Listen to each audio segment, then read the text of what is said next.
페이지 의료법규입니다. 여러분, 의료법규는 공중보건 20문제 안에 같이 포함이 되겠죠. 그래서 한 6문제 또는 많게는 7문제 정도 나온 적도 있는데 보통 한 6문제 정도는 보통 포진을 하죠. 그래서 이 법규는 너무 구석대기 하지 마시고 여기 적힌 내용만 해도 아마 차고 넘칠걸요. 그래서 이 정도만 해도 충분히 이 선에서 거의 벗어나지 않게 나올 거고, 만약에 벗어나도 제가 말씀드리지만 너무 신경 쓰지 마세요. 그것까지 다 어떻게 해, 그죠? 그거 하느니 다른 공부하는 게 나아. 그래서 벗어나면 그까짓 거 하나 틀려주지 뭐, 이런 생각으로. 왜? 우리는 40개나 틀릴 게 있으니까, 그죠? 신경 쓰지 마. 그래서 요 정도만 해도 여러분들이 양이 지끈지끈 머리가 아프실 겁니다. 그래도 기본적인 거는 하셔야 되고, 특히 의료법규에서 의료법 이 부분은 되게 중요합니다. 여러분, 의료법이 기본 아닌가? 그래서 여기에서 6문제 중에서 거의 조금 더 절반에 가깝게 더 나오고, 나머지가 이제 하나씩 각 법규마다 나오겠죠. 자, 한번 보겠습니다. 먼저 의료법에 적용을 받는 곳이 어디입니까? 의료기관 아니겠습니까? 그럼 이 의료기관은 총 몇 개가 있다? 10개라는 건 기억을 하셔야 되겠죠, 여러분. 이거는 기본적인 문제가 되는 거야. 그래서 종병요한지정, 그죠? 그 다음에 의한지조 이렇게 외웠었죠. 종병요한지정, 의한지조. 마지막으로 한 번만 종합병원, 병원, 요양병원, 한방병원, 치과병원, 정신병원, 맞죠? 종병요한지정, 그 다음에 의원, 한의원, 치과의원, 마지막 조는 조산원 해서 10개라는 거 기본입니다. 맞추셔야 됩니다. 자, 그러면 병원에는 당직 의료인을 두는 게 있는데, 이 당직 의료인은 이 의료기관에서 어느 정도 이상이면은 당직 의료인을 둬야 되냐면요, 병원급 이상에는 당직 의료인을 두어야 합니다. 알아두세요. 그러면 당직 의료인을 병원급에서 안 뒀어. 그리고 그냥 안 뒀어. 그러면 이럴 때는 위반했을 때 얼마다? 500만원 이하의 벌금입니다. 벌금은 참고로만 보시고요. 당직 의료인은 병원급에는 둬야 한다 보시고, 그리고 우리가 병원급, 의원급 이런 얘기를 하고 있는데, 여러분들도 실습을 병원급, 의원급 각각 하신 분도 있고 병원급에만 하신 분도 있을 거야. 그럼 이때 병원급이라는 거는 어쨌든 개설을 하고자 할 때는요, 허가를 받아야 돼. 그냥 오죽순으로 계속 생길 수는 없잖아요. 그래서 병원급 이상에는 개설 허가를 받을 때는 누구한테 받는다? 시도지사에게 허가해 주세요 라고 허가를 받아야 돼. 허가 안 해주면 병원급 개설할 수가 없어요.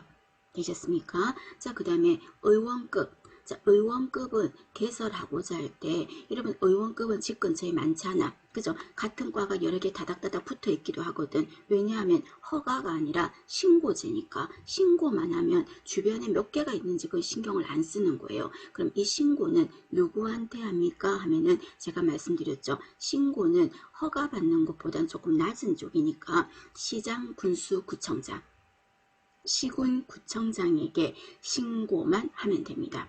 알아두십시오.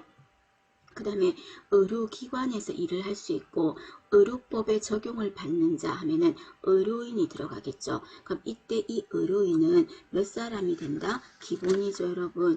의사, 한의사, 치과의사, 간호사, 조산사. 그래서 의사 3사람과 적어주세요. 아셔도 의사 3사람과 그리고 간호사 그리고 조산사, 이래서 의료인이라는 거 그거 기억을 하십니다. 여러분, 의료인 기억하실 거. 그 다음에 이때 의료인 중에서 간호조무사는 의료인의 우선은 안 들어갑니다, 여러분. 그래서 의사 3사람, 간호사, 조산사 이렇게 들어간다는 거 보시고, 그 다음에 참고로 우리가 제한된 지역에서 의료행위를 하게 허락받은 자도 있죠. 제한된 지역에서, 즉 허가받은 지역에서요, 10년 이상 그곳에서 일을 했으면 의료인 시켜줄게, 그러나 조건은 있어. 이 지역에서만 해야 돼 라고 정해준 의료인, 그 사람이 누굽니까? 한지의료인이라는 사람도 있죠. 한지의료인. 그럼 한지의료인은 제한된 지역에서만 의료인 하라라고 해서 보건복지부령으로 정해준 거예요. 그럼 이때 한지의료인은 누구누구가 될 수 있다? 의사 세 사람만 돼. 의사 세 사람. 그러나 앞에 붙죠. 뭐라고? 한지의사. 그리고 한의사. 그죠? 한지 치과의사. 이렇게 한지라는 말이 앞에 붙고 한지 의사 세 사람이 된다는 거. 한지 의료인입니다. 그럼 이 사람도 의료법의 적용을 받는다 안 받는다? 받는다 하는 겁니다. 봐주시고, 그 다음에 또 의료인은 아닌데 의료 비스무리한 일을 하는 사람을 뭐라고 합니까? 의료유사업자라고 하죠. 그럼 의료유사업자에는 누가 있다? 뼈 맞추는 사람, 적골사, 침 놓는 침사, 그리고 뜸 뜨는 구사, 이 세 사람을 의료유사업자라고 합니다. 그럼 이 세 사람도 의료법의 적용을 받는다 안 받는다? 받는다. 그죠? 그거 생각하시고, 그 다음에 간호조무사는 여러분 누가 이 우리에게 자격을 부여합니까? 보건복지부령으로 했죠. 그럼 의료인은 아니야. 그러나 의료인은 아니지만 간호조무사도 어떻다? 의료법의 적용을 받습니다. 맞아요. 그래서 의료법의 적용을 받는 거는 간호조무사도 들어가는데 의료인에는 들어가지는 않아요. 그래서 요거까지 한번 챙겨서 기억을 합시다.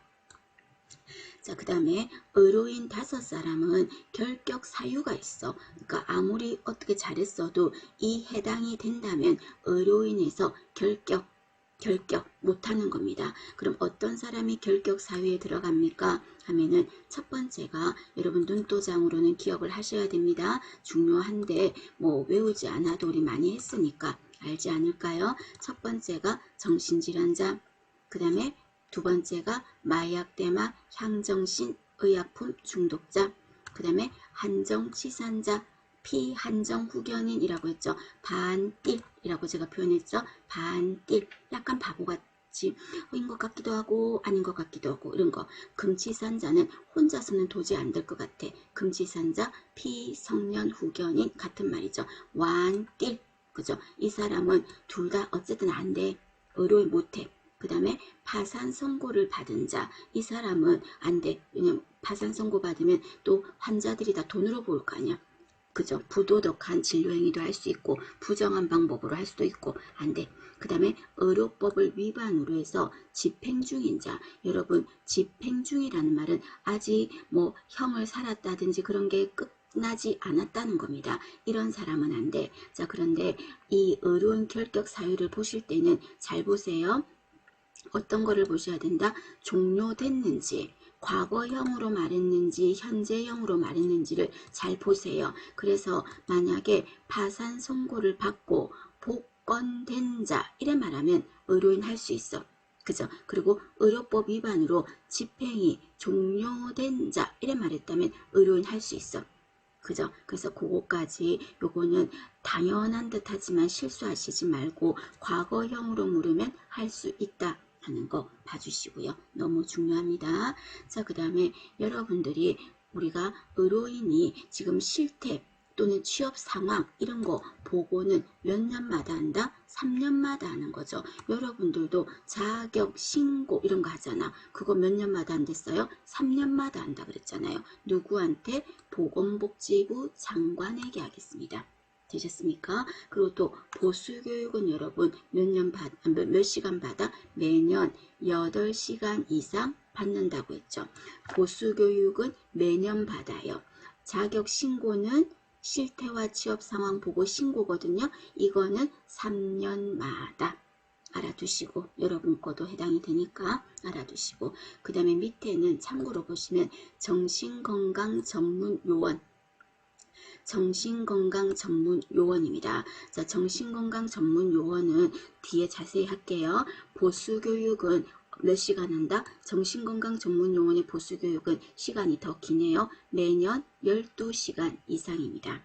그리고 정신건강증진시설의 장이나 또는 거기에 일하는 종사자들은 인권교육도 필요하지 않을까? 정신질환자들한테 그죠? 인권교육은 매년 4시간 이상입니다. 참고로 좀 알아두시고요.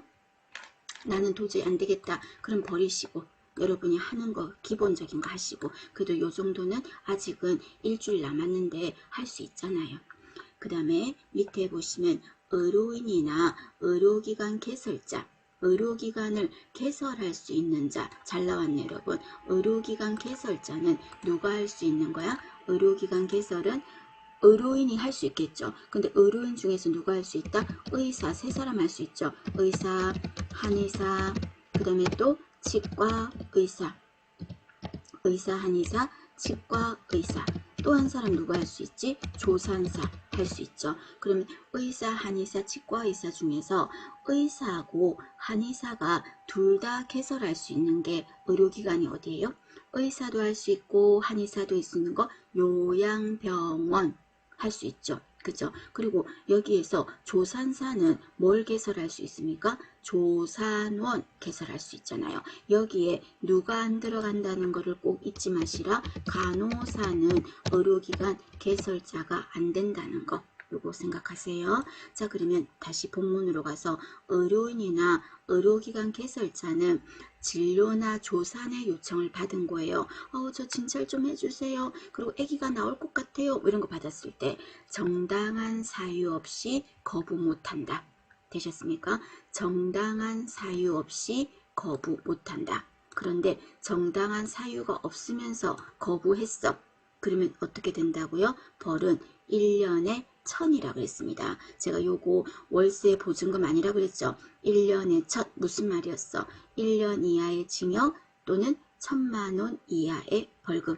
되셨죠? 그 다음에 두 번째는 의료인은 의료인, 의사, 세 사람, 간호사, 조산사는 응급 환자에게서 어떻게 해야 됩니까? 의료인이 응급 환자를 봤다면 최선의 처치를 해야 한다. 되어 있어요. 자, 의료인은 응급 환자에 대해서는 어떻게 한다? 최선의 처치를 하고 진료나 조산의 요구를 받았을 때는 거부할 수 없다 하는 것. 두 가지 의미는 좀 알아두시고 그 다음에 변사체라는 건 여러분 어떤 거야? 뭔가 심상치 않아. 좀 뭔가 죽은 게 그냥 죽은 것 같지 않아. 이런 게 변사체잖아요. 그럼 이런 변사체는 신고할 수 있는 자가 누가 할 수 있습니까? 그래도 알아두셔야 되겠죠. 자, 결론. 변사체를 신고할 수 있는 자는 의사 세 사람이에요. 우선 그래서 의사, 한의사, 치과의사 거기다 플러스 누구도 된다? 조산사. 조산사가 누구한테? 관할 경찰서장에게 신고할 수 있습니다. 그럼 여기에 변사체 신고를 못하는 자 누군데? 간호사는 안 돼요. 되셨습니까? 알아두셔야 됩니다. 봐주실 것. 자, 그 다음에 밑에 보시면 자, 자격 정지와 품위 손상 행위, 면허 취소 이 부분에 대해서 조금 정리를 했는데 여러분들이 교재를 보셔도 되긴 되는데 또 잘 안 볼까봐 좀 몇 가지를 적었어요. 물론 다 안 적었어요. 몇 개 좀 중요하다 싶은 거 위주로만 적었는데요. 요 정도는 여러분들이 눈도장은 조금만 찍어 주시죠. 여러분이 잠깐 적으시겠습니까? 여기에는 글씨가 오타네. 진료기록부예요. 진료기록부. 그래서 전체적으로 면허 취소, 그 다음에 자격정지, 그리고 품위 손상 세 가지입니다. 한번 적어주시겠습니까? 자, 이 중에서 여러분 가장 큰 징계는 면허 취소가 되겠죠. 자, 면허 취소, 그 다음에 자격정지, 그 다음에 품위 손상이에요. 그러면 가장 큰 징계인 면허 취소인 경우는 언제 보통 그러냐면 면허 취소가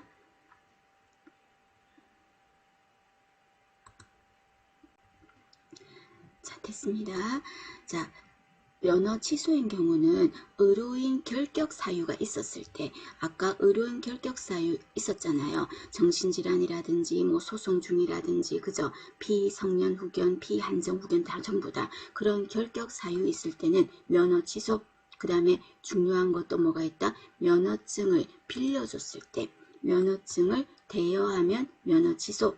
그 다음에 일회용 주사용품 있죠. 이 일회용 주사용품은 다시 재사용하면 안 되잖아. 그런데 일회용 주사용품을 재사용까지만 하면요. 사실은 그 밑에 있는 자격 정지가 되거든요. 재사용만 했는데 다행히 환자한테 해는 안 줬어. 그러면 자격 정지인데 재사용해서 해를 끼쳤어. 그래서 재사용해서 다른 환자들이 시험관임에 걸린다든지 이런 해를 끼쳤으면 면허 취소입니다. 되셨습니까? 자, 면허 취소해서 면허증을 빌려줬다는 거, 그죠? 이런 거 면허 취소입니다. 그 다음에 자격 정지. 자격정지, 이거는 의료기관 개설자가 될 수 없는 자에게 고용됐어요. 의료기관 개설자가 될 수 없는 자, 즉 개설자면은 간호사 빼고 네 사람인데 그런 사람이 아닌데 고용해서 고용되어서 거기서 그러든지 말든지 내 월급 많이 준다니까 하고 일을 했어. 그러면 그 사람 자격정지라고요. 그 다음에 또 허위 기록을 작성하는 거 있죠. 그래서 진단서, 검안서, 증명서 또는 진료기록부 이런 거 허위 작성했을 때, 이런 거를 허위 작성했을 때 이런 거 전부 다 뭐다? 자격 정지입니다. 되셨습니까? 그리고 태아 성감별 행위 하면 안 되잖아요. 금지야. 이거를 했어. 32주 이전에 했어요. 그러면 자격 정지입니다. 그리고 부정한 방법으로 진료비를 거짓 청구한 거야. 그러니까 서류 같은 거 허위 작성하고 진료비 거짓 청구하고 그리고 또 개설자 될 수 없는 자한테 월급을 많이 주니까 그냥 모른 채 하고 이렇게 고용되어서 일하고 이런 것 등이 전부 다 자격 정지예요. 그리고 아까 말했다시피 의료용품을 재사용했어요. 다행히 끝에 뒤에 말에 해를 끼쳤다 이 말이 없다면 자격 정지예요. 그리고 여러분들이 보수교육 이런 거 여러분들도 하지만 의료인들도 하겠죠. 그래서 의료인 신고나 또는 보수교육을 안 했어. 자격신고라든지 보수교육을 안 했어. 그러면 자격 정지라고요. 되시겠습니까? 자, 그 다음에 세 번째 있는 품위 손상은 약간 느낌이 오는데 어떠냐면 격 떨어지는 행동에서 체면 꾸긴다 이거야. 다른 의료인들한테. 그래서 비도덕적인 진료 행위. 환자한테 뭐 내시경 하는데 뭐 성추행을 했다든지 뭐 이런 거부터 있잖아요. 비도덕적인 거. 그리고 또 거짓, 과대 광고, 격 떨어진다 이거예요. 과잉 진료 또는 과잉 진료에서 과잉 진료비 청구하고 환자 꼬셔서 우리 의약국하고 같이 단합해서 환자 꼬시고 데리고 오고 이런 거 있죠. 전부 다 이런 거는 품위 손상에 들어갑니다. 한번 전체적으로는 눈도장을 찍어 주십시오. 달달달 외우지는 마시고 읽어보셔서 아 이거는 뭐 어디에 속하는데 정도까지는 조금 눈치로 알아주시기 바랍니다. 넘어가겠습니다. 자, 그 위에 보시면 이번에는 상급종합병원의 요건이라고 되어 있죠. 자, 상급종합병원도 시험에 나왔습니다. 상급종합병원이라는 거는 과가 몇 개 이상이다? 20개 이상이에요. 알아두셔야 되겠죠. 20개 이상의 진료 과목을 갖추어야 돼. 그리고 또 병상은 몇 병상 이상이다? 이게 시험에 나왔죠. 500병상 이상입니다.